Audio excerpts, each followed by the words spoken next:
Hey everyone, this is Kevin T. Rodriguez, film critic of iCritic.net. Thank you so much for spending a little bit of your time with me today. And you might be wondering, what's with the iCritic Live background?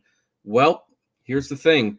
We have to talk about a very unique movie that has dropped on YouTube. So this has been a debut that I have not seen in quite a while. A director by the name of Mike Clum dropped a documentary called The Dark, Sad Life of Boogie2988. Now, Boogie2988, if you are a YouTube aficionado, will know that he's one of the original YouTube people, and there have been many takedown views, if you will, exploring his life. However, Mike Clum's documentary is unique in the fact that Boogie actually was involved in this one and actually let Mike into his house. And as a result, we now have this new YouTube channel, Mike Clum, with just two videos: the trailer for The Dark, Sad Life of Boogie2988 and the actual documentary, which within a week has already amassed over 1 million views, 7 days. And to talk about the movie, I actually have the director here with me today, and we are going to talk about the making of this movie, the inspirations, some of the things that he witnessed that did not make it into the video. So let's bring Mike onto the stage. And there you are, Mike. Welcome. iCritic, thank you for having me. I'm honored to be on this show. I love this show, and I'm excited for this interview. All right. Well, before we get started with discussing the making of things, I'm going to, blow a little smoke up your butt, because I reached out to you pretty much right after watching this, because I see something in this documentary that I don't see very often, like a real filmmaker who has the potential to go places. I actually almost wished it was a little bit shorter so that it could have gone to film festivals and been considered for an Oscar nomination for Best Documentary Short Subject. So if you ever wind up on the Oscar stage, I want you to remember this moment. I predicted Absolutely. it first. I'll thank iCritic. I will thank iCritic, absolutely. Thank you. Because what your movie really reminds me the most of is a Terry Zigwoff movie called Crumb, about the comic artist Robert Crumb. And that was a movie where that filmmaker was allowed into his life, and it showed things that you normally would never have seen. And much in the same way, there's been takedown videos of Boogie, people who say, oh, we see this, and we're concluding this. But none of those have what your movie has, which is you actually were invited into his house. You had access to his financial records, very unprecedented access to someone's personal life. Mm-hmm. Explain to us how that all came around. Yeah, so basically I've been running video businesses for the better part of a decade. I'm about 30 I'm 30. I started my first company when I was 18, and I've been basically making mini documentaries for corporations and, for commercials and stuff like that. And I've done some different YouTube ventures, but nothing that was purely just for entertainment. So I was sitting in a restaurant and I was watching YouTube, as I do, just kind of thinking about, hey, I feel like I want to make some content at this stage of my life. I've been running these sort of corporate businesses, and I enjoy business, but I wanted to kind of create a new situation for myself, making original content. And I was watching just some of those video essay channels. Particularly, I was watching the Sunny V2 video about Boogie, where he went broke. This came out about a year ago. And I was like, okay, this got like 5 million views in like 2-3 days. Obviously, there's an appetite for content about these different internet figures, or just people in pop culture, or interesting topics that are kind of condensed in these 10-minute micro documentary voiceover videos. I'm like, okay, well, that's interesting. Maybe I could do that. But I also was like, well, how could I stand out? I have this production company. I have these abilities and resources in directing and editing. And I figured, well, maybe let's give it a shot and see if we make basically the follow-up to one of these video essay videos, but bring in cameras, bring in direction, and see if we can get actual access versus just talking about someone, where you see a lot of the YouTube documentaries do that. So anyways, put a list together. I basically was scanning all of like Sunny V2's videos, or scanning all of Turkey Tom videos, just kind of all the videos of people that make content about, you know, people from a commentary voiceover standpoint. And I put a list together, and then I would go find their email on their channel and whatnot, and then send some emails. Boogie got back to me. We got on a phone call, and we talked a few times, or we had emailed back and forth a few times, just so I think he was trying to make sure I was legit. But I have a corporate entity that I was emailing as, so it gave some legitimacy. And eventually we got on a FaceTime, and I basically was like, hey man, I saw the Sunny V2. Let's make the documentary version of that. Let's show the reality of your life as it relates to your finances and all these things. And I think that's probably, you know, what's true and what's going to be entertaining. And for you, it's an opportunity to leverage that however you do. I mean, I think it's going to bring traffic because it's true, and it may not make you look great, but there could be an opportunity for you to tell that story. And he was open and interested, I think, at a stage in his career that doing something like this, while is risky, could ultimately maybe be a thing that could help him. Probably could be an element of risk. How much was the potential risk discussed? Because I mean, when he says like, yes, you can come to my house and you can have access to my finances and you can film all these things, and he was even showing clips that were cut from the film, which we'll discuss a little later. Like, how frank was that conversation where it's like, okay, look, I'm not here to, did you say like, hey, I'm not here to be mean, but I just let you know you could look really bad at the end of the day? Like, how does that conversation go? Yeah, I mean, honestly, it was a unique situation. I didn't even have a YouTube channel when I hit him up. I didn't even have a channel made. If I did, I had 0 subscribers on it.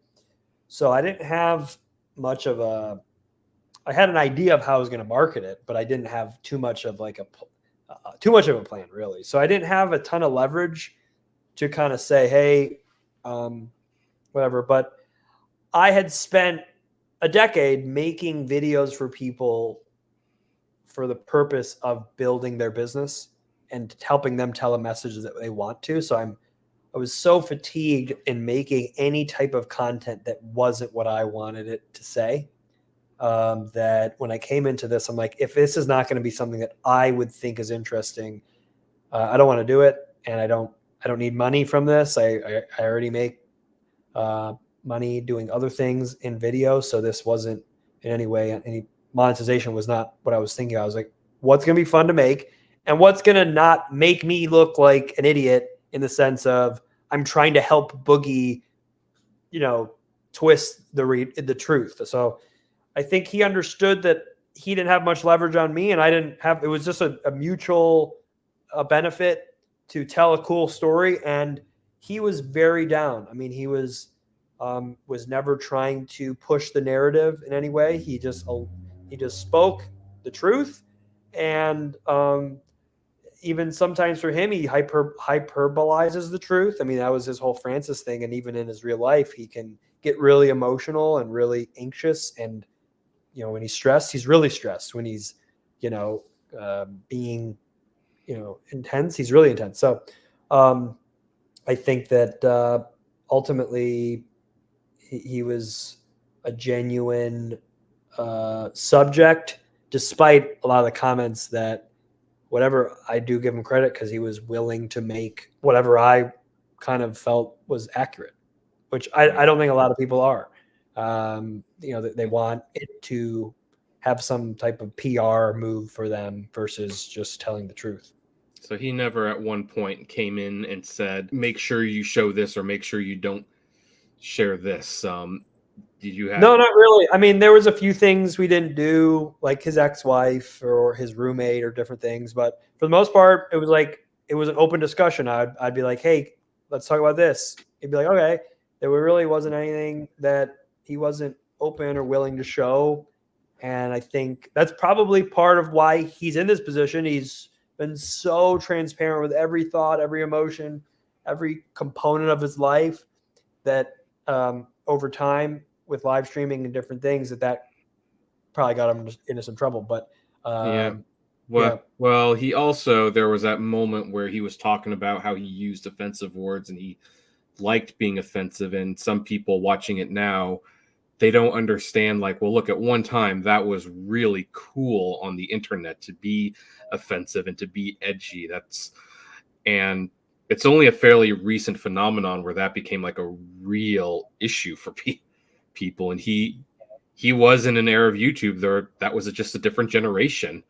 Like, he was also there with like the angry video game nerd, and where it was cool to be edgy. And now he's kind of finding himself in an odd position where it's like what he used to build himself up might not be as accepted anymore.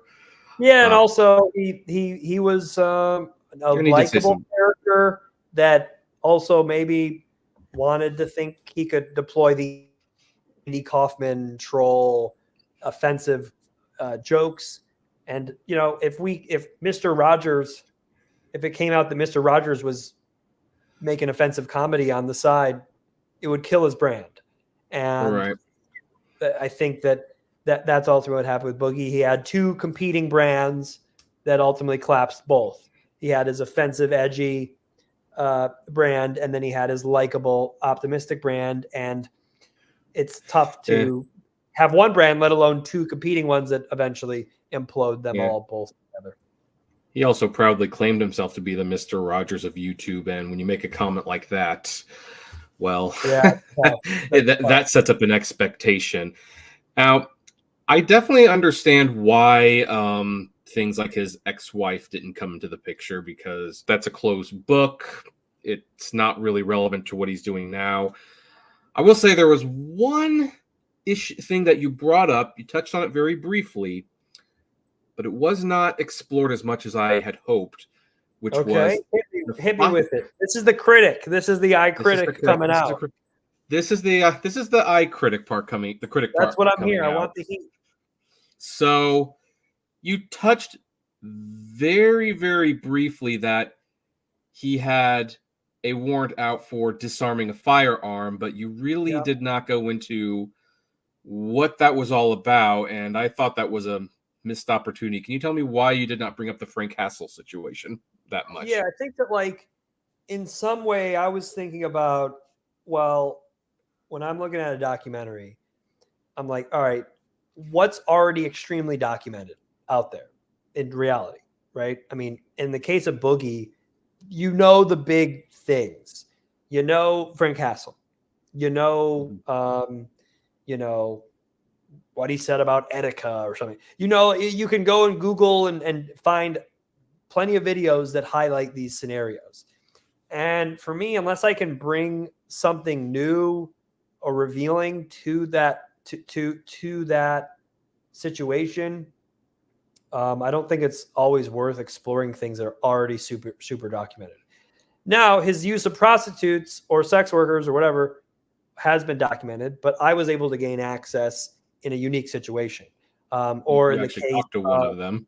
or in the case of his spending, or in the case of his net worth, I was able to gain access and bring a new light. With the Frank Castle thing, I reached out to Frank Castle. If I would have got an interview, there probably would have been a little section for 3-4 minutes, about that situation. But since I didn't have access to it, I was able to allude to it through other clips and showed that this sort of happened when the job interview scene. That was a component at the end of why he didn't get the job interview and how he had a felony and other things. So I think that some things are so documented that unless you have something new to show, it almost is redundant to then go redocument it. And that was a part of the premise of, like, why am I making this piece of content? It's because there's already 8,000 videos about Boogie with a voiceover and Twitter screenshots, right? And not to down that, that's a cool genre that is efficient and can get views and can entertain and insert your voice in a topic when it's needed very quickly. But if I'm going to take all this time to go make a cinematic thing, I'm going to focus on the things that I have the exclusive in-person physical access to that, and unfortunately in the case of like the Frank Castle thing or a few other things, there just was nothing to visually show. And I wasn't narrating. I mean, I was in the doc for a little bit. I had a few scenes where I'm talking and sort of, kind of moving from a scene to a scene or something, but I didn't take the format of a voiceover narration because that was just not what I was feeling for this one. So you didn't want to become the Michael Moore or the Morgan Spurlock of your own documentary. Yeah, not this one. I mean, not like, to me, it's like, this is the first doc and you're watching for Boogie, and like I inserted myself, I think, a little bit. Maybe I could have done a little bit more and added some humor or added some sort of texture to it. But I felt that letting myself kind of sit a little bit more in the background and making it as good as I could versus trying to, force myself into these scenes. I think a lot of times it's like, I don't want to watch CNN, Anderson Cooper, like walking with it. It feels like I'm just trying to market my face, which, I mean, like any entertainer or content creator, you want to get your face out there as well, but felt that but this was not the right time, especially since Boogie is a presence. He's, he really does capture the attention whenever he's on screen. Like I can imagine, just filming him for hours and him just talking the whole time because he seems like that kind of person. That's basically what it was. I mean, this guy is a purebred entertainer. He will talk and talk and talk, and it makes for. I mean, we had about 50 hours of footage, so we filmed a few different shoots. So I'm in Ohio most of the year, so I would fly down with me and one other person. So we had a 2-man crew, and we filmed and basically came away with about 50 to 70 hours in total of pure content. And then that didn't even include all the online catalog stuff and clips to pull from. You just had interviews and scenes and all these different things. And basically you're just getting that down to the best 10 hours and then the best, 3 hours and then the best, hour. And then you get it down to 30 minutes and then you add it back to an hour and a half. This is what I want viewers to understand, because I've heard this complaint, like people say, well, documentaries can't be real because at the end I see there's an edited by credit. So clearly it's like, no, they're not well, they could be, but the reason there's editing done is because there's just so much you film. You're not going to like leave in walking across the room, entering the kitchen. Sometimes you spend 50 hours with someone and it's like, okay, this is 50 hours. Not all of it is essential. What is the key thing we can focus in on? And you're going to edit as truthfully as you can around that idea. Yeah, how I do it, and we do it, and I have a small team that are working on these, and this is our first project, but basically you shoot a scene, right? Maybe the scene's like he's talking about his dogs, which didn't get in the doc, or it did, and very tiny. Maybe you shoot like an hour. An hour of it is him with his dogs, right? You're filming for 2 hours, hour and a half.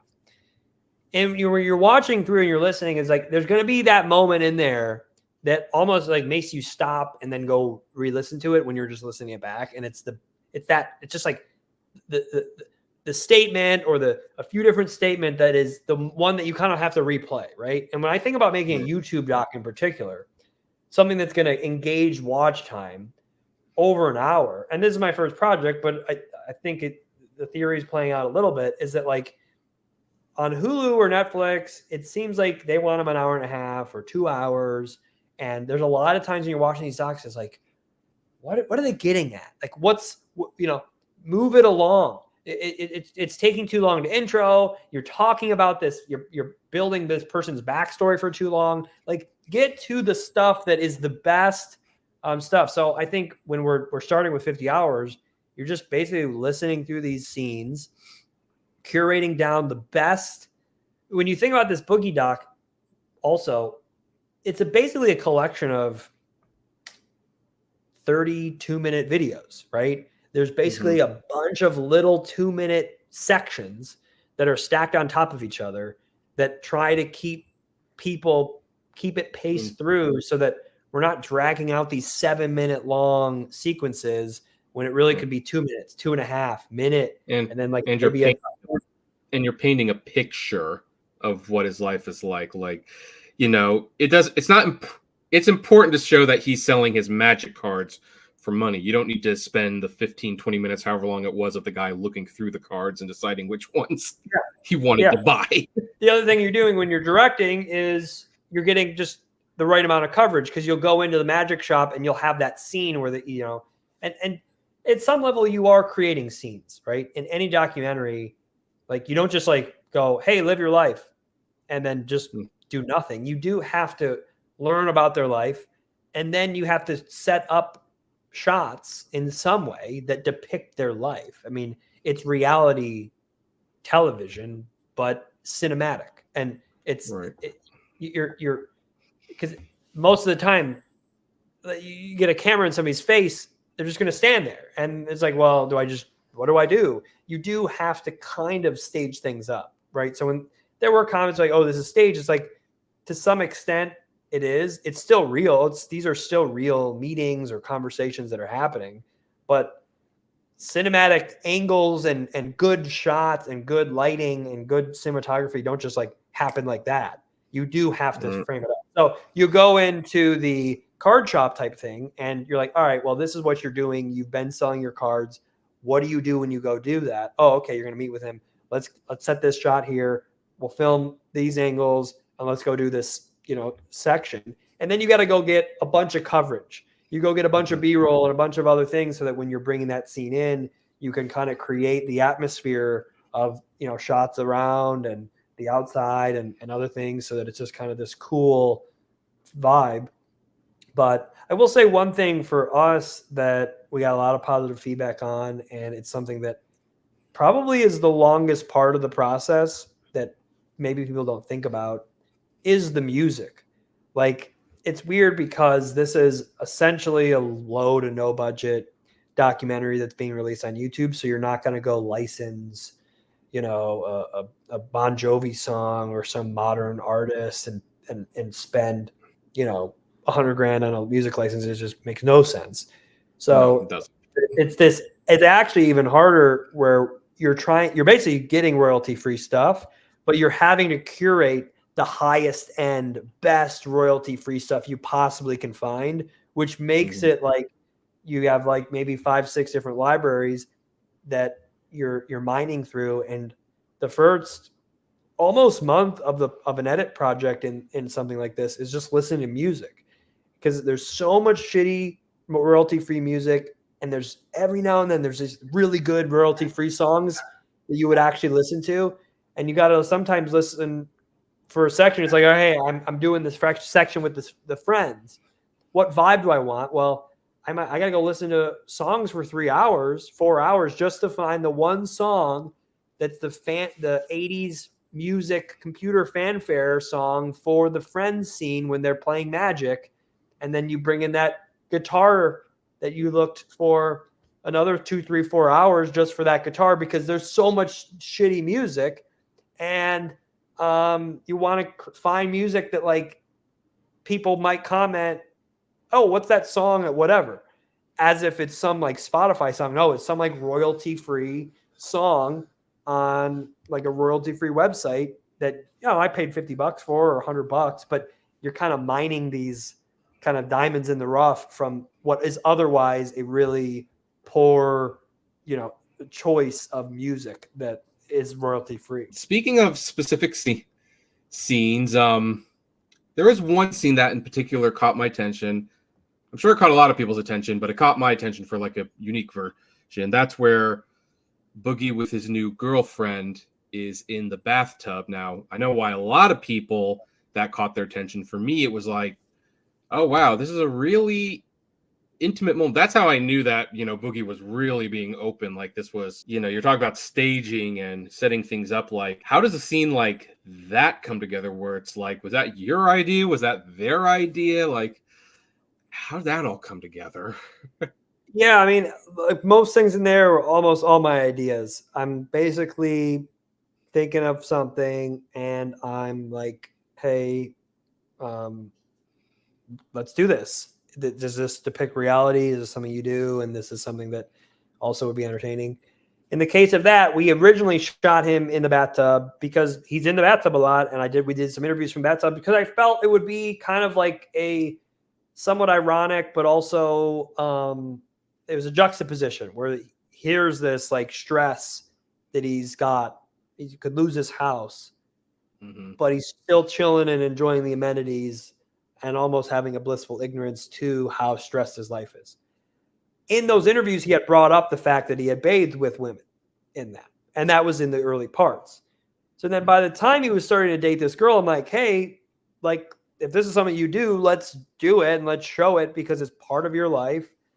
If he would have said no, of course we're not going to do it. But ultimately, I'm going to push as far as I can to get as much of the interesting, real stuff that actually happens in your life for you to do on camera, as long as it's still tasteful and reflective. I'm not going to try to like manufacture some completely, made up thing that they don't do at all. But if they regularly do that and they make out and whatever, and this is a component of telling the story of their relationship and things, did I stage it up? Did I tell them to get there? And yeah, because you do have to direct even a documentary, but yeah, that was something I came up with, and I think it came out really interesting. Obviously, it's super cringy.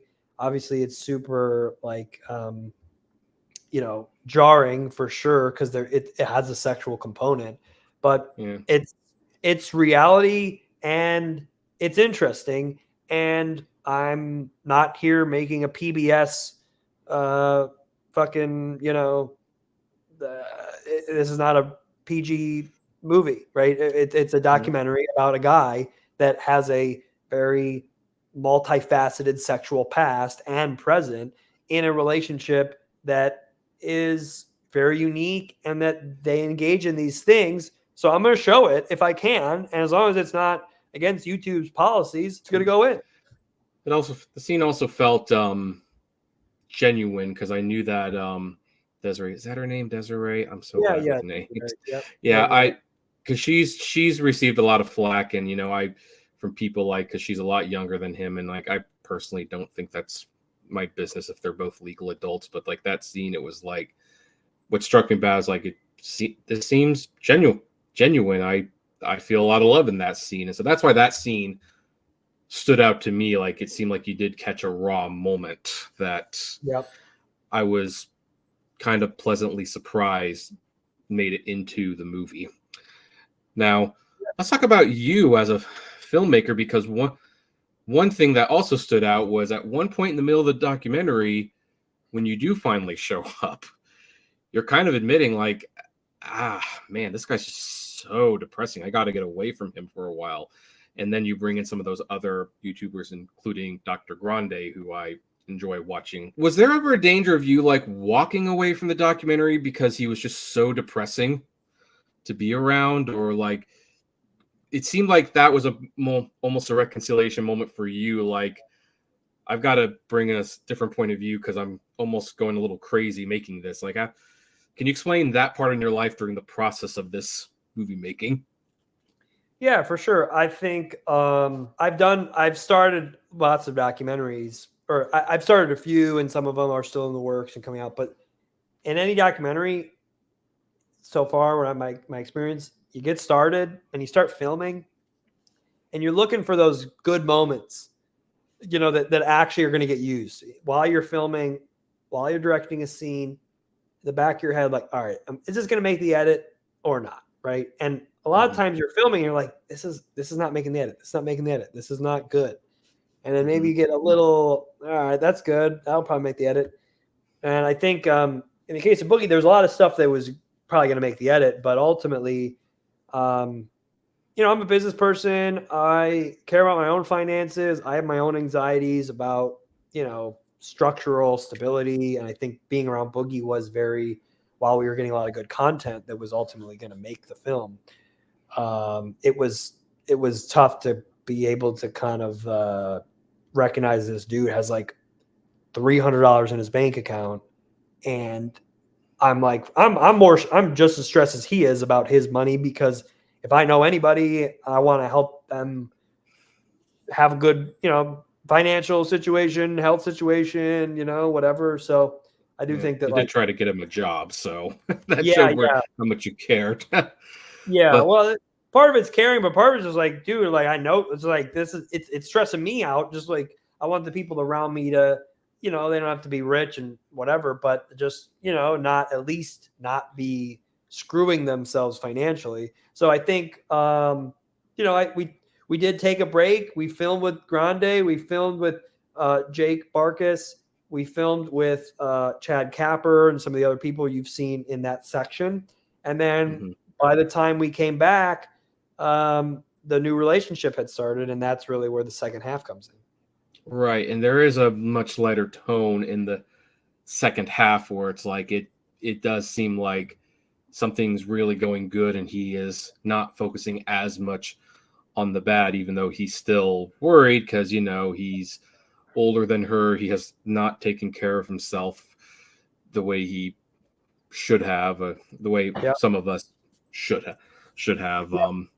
And so there's still some drama there, but overall, it seems like a step in the positive direction, which is definitely nice. Now, Yeah, and I think to me it was almost this uniquely positive experience, because there's a juxtaposition of like, oh, his life's turning around, but he's found love. But is this genuine love? It's a 20-year-old. He's 49. It's clear that she has some psychological contribution to the connection, whether there's abandonment issues or something from her past traumas. Same thing with him. So you're happy for him, but on the other hand, it's like confusing because you don't know to what extent this is like a legitimate, genuine connection. I was very skeptical in the beginning. I still think it's, time will tell, like any relationship, but it might just be that they do work out. But there was this eeriness to the second half. I felt that it's like, well, you feel happy for the guy, but like, maybe you don't. Maybe maybe he is being manipulative to her, in a low key way. Maybe it's not. I think we just tried to show that for whatever the time is, she does really feel for him, and he really feels for her, and maybe it does work. I don't know. If it's meant to be, I hope it does work, because I'm not one of those people who's going to wish a terrible relationship on anyone. Yep. At all. Now, when you had those other people viewing your footage, and several of them mentioned that, I think maybe it was Dr. Grande mentioned, like, well, if there was a way for him to make money off of self-pity and self-loathing and self-sabotage, or whatever the term he used was, like, he would definitely be in the right business. When things like that are said, I know that you're a doctor, filmmaker, and it's always kind of like, yep, I'm here, I'm filming it, I'm going to tell the truth. Is there ever a party that's like, okay, I'm just showing the truth, but am I unintentionally contributing to his problems by doing this? For sure. Yeah, for sure. And I think that's just, setting your own boundaries 101, at some level, engaging with anyone that has any type of psychological predisposition to any type of negative behavior or things like that. It's easy to get pulled into that and feel responsible. But I do think that, not that I'm going to act like this is some high brow journalism or anything. If you're coming in and you're making something, you recognize the line of what you're doing and what they're doing, and you're filming, and does this documentary reinforce any type of like woe is me mentality, or make people feel sorry for him, or I don't know, but I just know my goal was to make something entertaining, to make something that was relevant to people that know of Boogie and that would watch this, learn something about him, and have fun watching it, and come away with, just being entertained. So I also recognize, and I think a lot of people in this whole content commentary sphere and some other things, they kind of get disconnected from the fact that we're not talking about climate change. We're not talking about Israel, Palestine. We're not talking about, these are not topics that have really any sway in actual society. These are frivolous, kind of fringe entertainment speculation. And to me, the whole purpose was to entertain. It's not to, make something that was making a point about how good or bad Boogie2988, some random guy in Arkansas, is. What difference does that make? The net benefit, really, to anyone to watch this, is to kind of deep dive into somebody's life for an hour and go on and live your own life. And it's not to end Boogie's career or to reinvigorate his career in any way. It's just to have fun and tell a cool story. Yeah. Well, now the documentary is finished, and it's been about a week now. You've seen the reaction to it. You've probably seen some of the people watching the documentary and reacting to it in real time. By the way, for the record, folks, I don't recommend you do that. Watch the documentary as itself. Like I always recommend people just watch the movie for themselves rather than through the filtered lens of someone. But now that you've seen some of the feedback and you've seen how it's been receptive. Boogie certainly has responded a couple times, and if Boogie ever wants to come on and tell me how he feels about the documentary, he's more than welcome to. Going forward, now that this is out there, do you think this is going to help you get calls back from other people? Do you worry it might make some people hesitant to make a documentary with you? I mean, how do you think about the future now that you've seen some of the reactions? Yeah, I mean, for me, as an entrepreneur or just someone that like pursued a lot of projects in that content, entertainment, video production sphere, you can always kind of reinvent yourself as long as you're making good work. I mean, I started this, I had no channel, and I was able to convince someone to do something. Now I have a project out that's maybe seen as like negative towards the subject. You can still convince people and when you're presenting and contextualize it. So I'm not really that concerned. Certainly there could be, whether it's a biopic doc or just a documentary about a topic or things that would look at this. But for me, I think it's good to have the quality out there that people can see. I always had my corporate entity that does commercials, and you could see the quality of that, but it wasn't this artistic approach that we did with the Boogie piece. So I think the future is definitely some more biopic documentaries, but I want to make documentaries about really cool, interesting topics that aren't necessarily about a person. So I think it just happens to be there is this ecosystem of biopic commentary. People want to hear about where is this guy at, or what happened to this guy, or what's the behind the scenes of this girl, or whatever. So I think that there is a marketable lane, and it's interesting. I like kind of diving into unique people.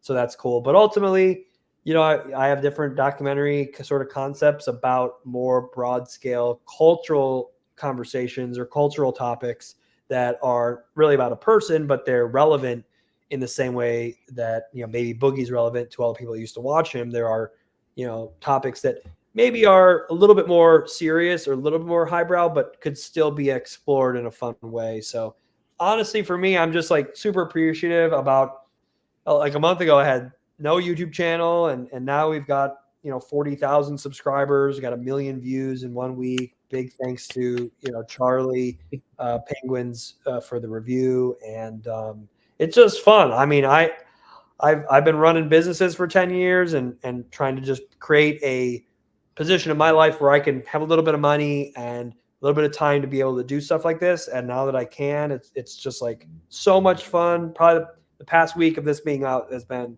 probably some of the most fun I've ever had. And I look forward to doing more.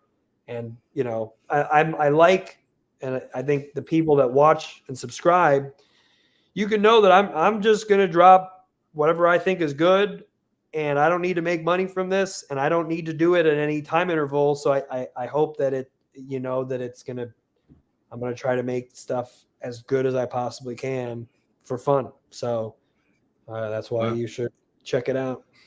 Well, I do suspect we will be hearing great things from you, and I'll be the first to tell you if it's not a good project. iCritic, that's what I expect from you. You are the iCritic, and this was an amazing interview. The iCritic is an amazing channel. You should subscribe to iCritic.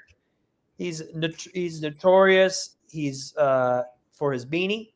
You can see the beanie on the head, and he transforms into a great interviewer. And you had your topics together. You were well researched. You checked out the film. I appreciate you, and I appreciate all 44,000 people that have subscribed, all 1.1 million that have watched. It's so fun, and it's made my life substantially better. So I appreciate all of you. Well, and I hope this is not the only time that you will be on this channel talking about one of your projects. Let's do it on the next one. I look forward to being back on iCritic. Everyone should subscribe. Subscribe to iCritic. Thank you for taking this time to join me. In the meantime, everyone, you can check out, let me share it again so that you can see, you can check out on Mike Clum's channel, The Dark, Sad Life of Boogie2988. And, you know, we would like to know, what do you think of this interview? And what did you think of Mike and the things he had to say? We would love to know. So comment below, like, favorite, share, subscribe to both our channels. And as always, flame responsibly. Have a good one.